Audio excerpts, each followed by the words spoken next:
Hello दोस्तों, स्वागत है आप सभी लोगों का एक बार फिर से मनोविज्ञान की एक और न्यू क्लास में। दोस्तों, आप सभी लोगों को पता है हम मनोविज्ञान के 3000 प्रश्नों की सीरीज पढ़ रहे हैं और आज की जो हमारी क्लास है वह क्लास नंबर 13 है। तो दोस्तों, जिन भी बच्चों ने पिछली 12 क्लासेस को नहीं देखा है, डिस्क्रिप्शन में आप सभी लोगों को लिंक मिल जाएगा, वहाँ से जाकर आप देख सकते हैं। और यदि दोस्तों जो क्लास है, आज की क्लास है, उसका PDF चाहिए तो आप हमारे टेलीग्राम चैनल से जुड़ सकते हैं। उसका लिंक भी आपको डिस्क्रिप्शन में मिल जाएगा, तो वहाँ से जाकर आप टेलीग्राम से जुड़ सकते हैं। तो चलिए दोस्तों, स्टार्ट करते हैं। कॉपी पेन उठाइए, नोट कीजिएगा। आज का हमारा पहला प्रश्न है दोस्तों, निम्नलिखित में कौन सी विशेषता आंतरिक रूप से अभिप्रेरित बच्चों के लिए सही नहीं है। क्वेश्चन दोस्तों अच्छे से पढ़ लिया करें, क्योंकि दोस्तों जो शिक्षा शिक्षा शास्त्र है वह काफ़ी थोड़ा कठिन होता है दोस्तों। उसका जो क्वेश्चन रहता है उसको समझना पड़ता है। यदि आप उस क्वेश्चन को नहीं समझेंगे तो आंसर आपका गलत हो सकता है। तो निम्नलिखित में से कौन सी विशेषता आंतरिक रूप से अभिप्रेरित बच्चों के लिए सही नहीं है। आपके ऑप्शन हो जाएंगे, वे चुनौतीपूर्ण कार्य पसंद करते हैं। बी है, वे हमेशा सफल होते हैं।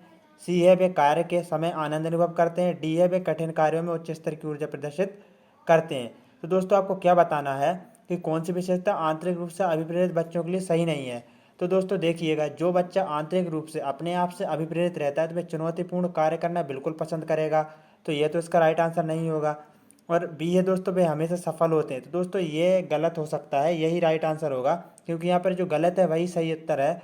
तो दोस्तों, वे हमेशा सफल हो, जो व्यक्ति आंतरिक रूप से अभिप्रेरित है, यह तो नहीं कि मैं हमेशा ही सफल हो, तो दोस्तों वह असफल भी होगा। तो दोस्तों राइट आंसर बी ही हो जाएगा। अगला और देख लेते हैं, वे कार्य के समय आनंद अनुभव करते हैं। बिल्कुल दोस्तों, जो आंतरिक रूप से अभिप्रेरित रहता है वे आनंद पूर्वक कार्य करते हैं और वे कठिन कार्यों में उच्च स्तर की जो ऊर्जा रहती है उसको प्रदर्शित करते हैं। तो दोस्तों इसका राइट आंसर बी हो जाएगा। नेक्स्ट देखेंगे। नेक्स्ट है, किशोरावस्था में संवेगों की तीव्रता किस प्रकार प्रकट होती है। तो दोस्तों मैं पिछली क्लासेस में आपको बता चुका हूँ संवेग किसे कहते हैं। तो अलग अलग मनोवैज्ञानिकों ने अलग अलग तरह से कई प्रकार के संवेग बताए हैं। किसी मनोवैज्ञानिक ने 2 बताए हैं, किसी ने 4 और किसी ने 8। तो दोस्तों जो मैकडूगल जी हैं उन्होंने संवेग 14 प्रकार के बताए हैं, जिसमें दोस्तों प्रेम हो गया, भय हो गया, इस प्रकार के क्रोध हो गए, ये सभी संवेग हैं। तो दोस्तों किशोर अवस्था 12 से लेकर 18 वर्ष की रहती है। तो उसमें संवेगों की तीव्रता एक बालक किस प्रकार से प्रकट करता है, आपको बताना है। आपके ऑप्शन है, ए प्रतिकूल पारिवारिक संबंध, बी व्यवसाय की समस्या, सी नई परिस्थिति के साथ समायोजन, या फिर डी उपरोक्त सभी। तो दोस्तों देखिएगा, जो बच्चे किशोरावस्था में रहते हैं 12 से 18 वर्ष के, तो उनकी 12th 10th भी इन्हीं वर्षों के अंतर्गत होती है। तो उसके बाद क्या होता है, वह व्यवसाय के लिए भी समस्या होती है दोस्तों। और प्रतिकूल पारिवारिक संबंध, कभी कभी वे अपने माता पिता से लड़ते झगड़ते भी हैं दोस्तों, और व्यवसाय की समस्या बनी रहती है, नई परिस्थिति के साथ बिल्कुल समायोजन नहीं कर पाते हैं। तो इसका सही उत्तर क्या हो जाएगा, उपरोक्त सभी। तो इन तीनों के तीनों परिस्थितियों में एक बालक के संवेग की जो तीव्रता रहती है वह प्रकट रहती है। दोस्तों एक क्वेश्चन और मैं आपसे पूछता हूँ, जो एंडोलेंसेस पुस्तक है, एंडोलेंसेस वह किसकी पुस्तक है, आपको बताना है। चलिए दोस्तों मैं ही बता देता हूँ, यह स्टैनले हल्जी की बुक है। आगे देखेंगे नेक्स्ट क्वेश्चन को, बहिर्मुखी प्रवृत्ति के व्यक्ति होते हैं। बताइएगा दोस्तों, बहिर्मुखी प्रवृत्ति के व्यक्ति कैसे होते हैं। आपके ऑप्शन है, ए सामाजिक एवं मित्रतापूर्ण व्यवहार के धनी, बी तनाव मुक्त, सी है 1 और 2 दोनों, और डी है उपयुक्त में से कोई नहीं। बताइएगा इसका आंसर। तो दोस्तों इसका सही उत्तर हो जाएगा ए, सामाजिक एवं मित्रतापूर्ण व्यवहार के धनी। जो बालक बहिर्मुखी होते हैं, जो व्यक्ति बहिर्मुखी होते हैं, उनका जो व्यवहार रहता है वह मित्रता पूर्वक रहता है और तो सभी से मिलते जुल के रहते हैं। और जो अंतर्मुखी बालक रहता है वह अपने आप में अकेला होता है दोस्तों, वह ज़्यादा जो अपने संबंध रहते हैं वह नहीं बनाता है, मित्रतापूर्ण व्यवहार नहीं करता है। और दोस्तों इसका सेकंड है, तनाव मुक्त रहता है। देखिए दोस्तों, यदि कोई बालक या कोई व्यक्ति बहिर्मुखी है, मित्रतापूर्ण व्यवहार रखता है, तो इसका मतलब यह नहीं है कि वह तनाव मुक्त है, उसको कोई टेंशन नहीं है, बल्कि दोस्तों उसको टेंशनें भी होती हैं। तो इसका दोस्तों सही उत्तर ए ही होगा, सी नहीं होगा। बहुत से बच्चे इसका आंसर ए जो सी है 1 और 2 दोनों लगाएंगे। तो दोस्तों जो बहिर्मुखी व्यक्ति रहते हैं वे सामाजिक एवं मित्रतापूर्ण व्यवहार के धनी हैं। नेक्स्ट देखेंगे, सामाजिक पैमाने की विधि के अनुसार इनमें से सुपरस्टार, जिसको अतिमानव हिंदी में बोला जाता है दोस्तों, वह होता है। जैसे क्या होता है दोस्तों, बताना है। एक बार फिर से क्वेश्चन पढ़ेंगे, सामाजिक पैमाने की विधि के अनुसार इनमें से सुपरस्टार किसे कहा जाता है। सीधी सी बात यह है। आपके ऑप्शन हो जाएंगे, ए ज़्यादातर लोगों द्वारा चयन किया जाता है उसे सुपरस्टार स्टार कहा जाता है क्या, बी है जिसका विविध जोड़ों द्वारा चयन किया जाता हो, सी है 1 और 2 दोनों, या फिर डी है उपयुक्त में से कोई नहीं। तो दोस्तों इसका सही उत्तर क्या हो जाएगा, इसका सही उत्तर हो जाएगा ए, ज़्यादातर लोगों द्वारा चयन किया जाता हो। सुपरस्टार उसी को कहा जाता है जो ज़्यादातर लोगों द्वारा चयन किया जाता हो। नेक्स्ट देखेंगे, व्यक्तित्व के मूल्यांकन हेतु प्रयुक्त शब्द सहचार्य परीक्षण विधि का प्रयोग जुंग द्वारा किस वर्ष में किया गया था? दोस्तों बताइएगा, व्यक्तित्व के मूल्यांकन हेतु प्रयुक्त शब्द सहचार्य परीक्षण विधि का प्रयोग जुंग द्वारा किस वर्ष में किया गया था? इसका राइट आंसर हो जाएगा 1910। तो दोस्तों सहचार्य परीक्षण विधि का प्रयोग जुंग द्वारा 1910 में किया गया था। नेक्स्ट देख लेंगे। नेक्स्ट क्वेश्चन है, निम्नलिखित में से कौन सा विकासात्मक कार्य उत्तर बाल्यावस्था के उपयुक्त नहीं है? तो दोस्तों उत्तर बाल्यावस्था कब से कब तक की रहती है? 9 से 12 वर्ष की रहती है। और दोस्तों अलग अलग मनोवैज्ञानिकों ने अलग अलग प्रकार से बताया है। निम्नलिखित में से कौन सा जो विकासात्मक कार्य वह उत्तर बाल्यावस्था के उपयुक्त में नहीं, आपको बताना है। ऑप्शन है ए, सामान्य खेलों के लिए आवश्यक शारीरिक कुशलता सीखना। तो दोस्तों ये तो है, क्योंकि बाल्यावस्था में एक बालक जो है वह अधिक से अधिक खेल खेलता है तो शारीरिक कुशलताएं सीखता है। बी हो जाएगा पुरुषोचित या स्त्रियोचित सामाजिक भूमिकाओं को प्राप्त करना। तो दोस्तों यह उत्तर बाल्यावस्था की विशेषता नहीं है, बी वाला पॉइंट, यह है किशोर अवस्था का। तो दोस्तों इसका राइट आंसर बी ही हो सकता है। लेकिन अगले और देख लेंगे जो आगे के ऑप्शन है, व्यक्तिगत आत्मनिर्भरता प्राप्त करना। बिल्कुल दोस्तों, उत्तर बाल्यावस्था में एक बालक जो है व्यक्तिगत निर्भरता प्राप्त करने लगता है। और डी है अपने हम उम्र बालकों के साथ रहना सीखना। तो आपने देखा ही होगा 6 से लेकर 12 वर्ष के जो बच्चे रहते हैं वे अधिकतर अपने ही हम उम्र के बालकों के साथ खेलते रहते हैं, बिना कोई लक्ष्य के ही भ्रमण करते रहते हैं निरुद्देश्य के दोस्तों। तो दोस्तों इसका सही उत्तर बी हो जाएगा। जो उत्तर बाल्यावस्था है उसकी विशेषता बी वाली नहीं है, क्योंकि दोस्तों पुरुषोचित या स्त्रीउचित की जो सामाजिक भूमिकाएं रहती हैं वे किशोर अवस्था में प्राप्त की जाती हैं। नेक्स्ट देख लेंगे। नेक्स्ट क्वेश्चन क्या है दोस्तों, अधिगम में प्रयत्न व भूल के सिद्धांत का प्रतिपादन किसने किया था? आपके ऑप्शन है वॉटसन ने, पावलव ने, गुथरी ने या फिर थॉर्नडाइक ने। क्वेश्चन क्या है, अधिगम में प्रयत्न व भूल के सिद्धांत का प्रतिपादन किसने किया है? काफ़ी इंपॉर्टेंट है। तो दोस्तों इसका सही उत्तर हो जाएगा वॉटसन नहीं होगा दोस्तों, थॉर्नडाइक हो जाएगा, क्योंकि जो वॉटसन है वह व्यवहारवाद के जनक हैं। पावलव जी जो है इन्होंने भी अधिगम का सिद्धांत दिया और उन्होंने कुत्ते पर प्रयोग करके अनुकूलित अनुक्रिया का सिद्धांत दिया था दोस्तों। एडविन गुथरी। आगे देख लेंगे दोस्तों थॉर्नडाइक जी, जो अधिगम का प्रयत्न व भूल का सिद्धांत वह किसने दिया? थॉर्नडाइक जी ने दिया। अब थॉर्नडाइक जी से कुछ इंपॉर्टेंट क्वेश्चंस और भी हैं, जैसे कि एनिमल इंटेलिजेंस बुक किसने लिखी? तो वह थॉर्नडाइक जी ने ही लिखी। इन्होंने सीखने के जो मुख्य नियम है वह तीन दिए थे और जो गौण नियम है वह 5 दिए थे दोस्तों। जो मुख्य नियम है वह कौन कौन से थे? तत्परता का नियम, प्रभाव का नियम और अभ्यास का नियम। इस प्रकार से थॉर्नडाइक जी हैं, इन्होंने 3 नियम दिए थे और इन्होंने उद्दीपन अनुक्रिया का सिद्धांत दिया था दोस्तों। तो उसमें इन्होंने किस पर प्रयोग किया था? तो एक भूखी बिल्ली थी उस पर प्रयोग किया था। नेक्स्ट देख लेंगे, निम्नलिखित में से कौन सा मत अंतर्दृष्टि द्वारा सीखने की व्याख्या करता है? दोस्तों इस क्वेश्चन का आंसर हम पहले भी पढ़ चुके हैं। निम्नलिखित में से कौन सा मत अंतर्दृष्टि द्वारा सीखने की व्याख्या करता है? दोस्तों सीखने की व्याख्या आपके ऑप्शन है मनोविश्लेषणवाद, बी है व्यवहारवाद, सी है संबंधवाद या फिर डी गेस्टल्टवाद। तो इसका सही उत्तर हो जाएगा डी गेस्टल्टवाद। निम्नलिखित में से कौन सा मत अंतर्दृष्टि, तो दोस्तों अंतर्दृष्टि द्वारा सीखने की व्याख्या गेस्टल्टवाद करता है। अंतर्दृष्टि के अंतर्गत दोस्तों जो गेस्टल्टवाद है उसके समर्थक कौन कौन है? कॉफका, कोहलर और बर्धीमर हैं। दोस्तों जो कोहलर जी है उन्होंने चिंपैंजी पर, सुल्तान नाम का चिंपैंजी था उस पर 2 या 3 प्रयोग किए थे, जिससे उन्होंने जो अंतर्दृष्टि का सिद्धांत है वह प्रतिपादित किया था। आगे देख लेंगे दोस्तों। आगे जाने से पहले ऑप्शन है मनोविश्लेषणवाद। तो दोस्तों ये सिद्धांत किसने दिया?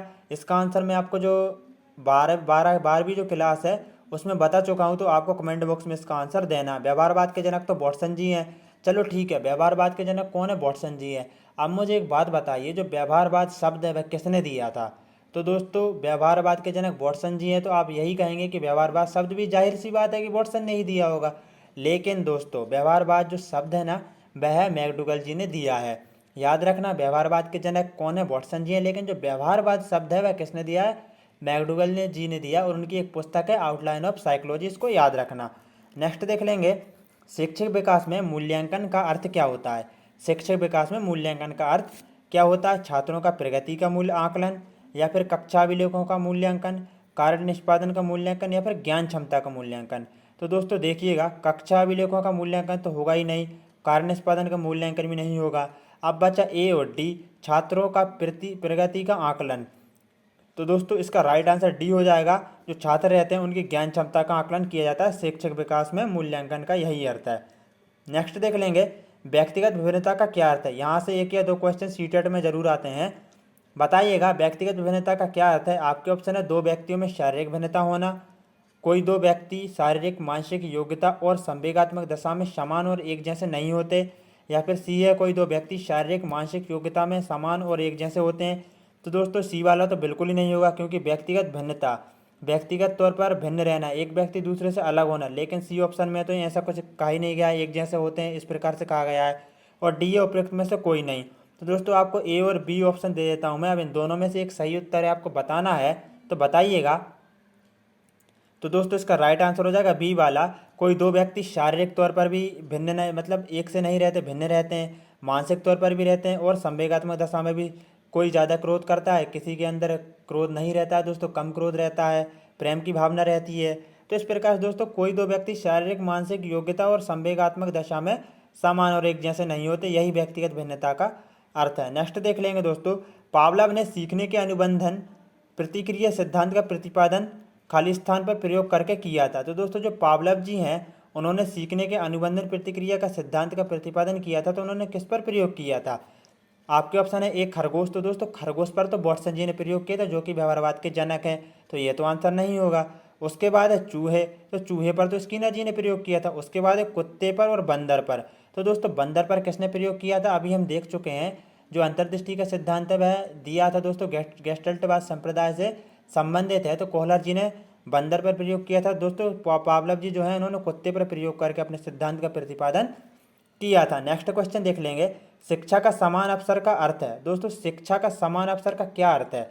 आपके ऑप्शन है एक बालक की जाति, मत, रंग, क्षेत्र और धर्म को आधार न मानते हुए समान शिक्षा मिलनी चाहिए। नेक्स्ट है ऑप्शन, एक बालक को समान शिक्षा प्राप्त होने के बाद अपनी क्षमताओं को साबित करने का अवसर मिलना चाहिए। सी है, एक बालक को बिना किसी भेदभाव के समान विधियों और सामग्री का उपयोग करके पढ़ाना चाहिए। फिर डी है, एक बच्चे को ऐसी शिक्षा प्रदान करनी चाहिए जो उसके भावी व्यावसायिक जीवन के लिए सबसे उपयुक्त हो।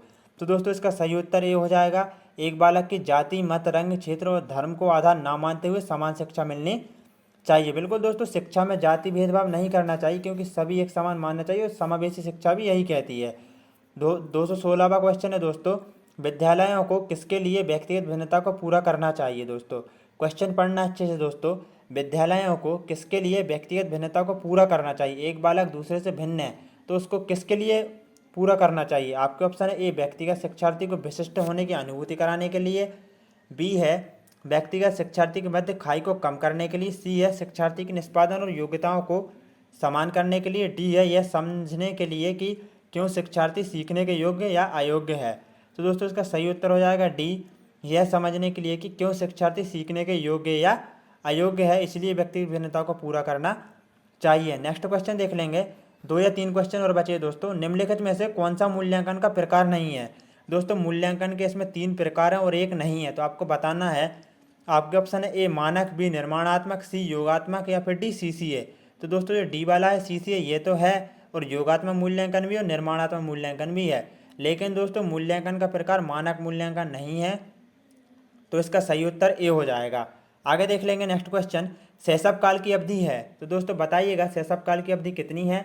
जन्म से 1 वर्ष तक, जन्म से 2 वर्ष तक, या फिर जन्म से 3 वर्ष तक, या फिर डी 2 से 3 वर्ष तक।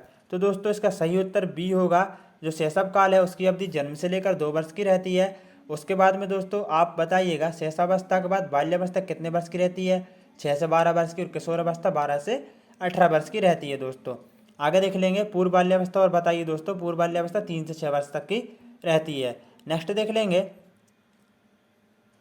दोस्तों, नेक्स्ट हो जाएगा हावर्ड गार्डनर का बुद्धि का सिद्धांत खाली स्थान पर बल देता है। तो दोस्तों जो हावर्ड गार्डनर जी थे, उनका बुद्धि का जो सिद्धांत है वह किस पर बल देता है? आपके ऑप्शन है ए शिक्षार्थी में अनुबंधित कौशलों, बी सामान्य बुद्धि, सी विद्यालय में आवश्यक समान योग्यताओं पर, या प्रत्येक व्यक्ति की विलक्षण योग्यता।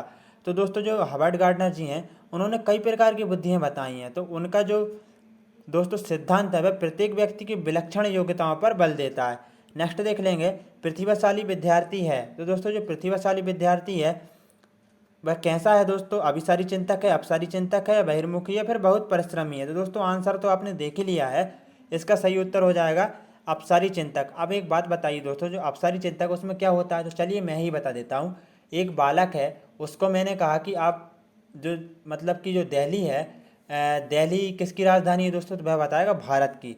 तो दोस्तों यह अभिसारी चिंतक हो जाएगा। यदि मैं उसकी विशेषताएं बताने के लिए कहूँगा दोस्तों, तो इसमें क्या होगा, बालक अलग अलग ढंग से सोचेंगे, तो कोई बालक कुछ विशेषता बता रहा, कोई कुछ बता रहा है। दोस्तों उनके जो दृष्टिकोण रहते हैं वे अलग अलग रहते हैं, जो उत्तर रहता है वह एक नहीं रहता है। तो इसमें यह क्या हो जाएगा, अभिसारी चिंतक हो जाएगा। और अभिसारी चिंतक में क्या होता है दोस्तों, उसका आंसर एक ही होगा।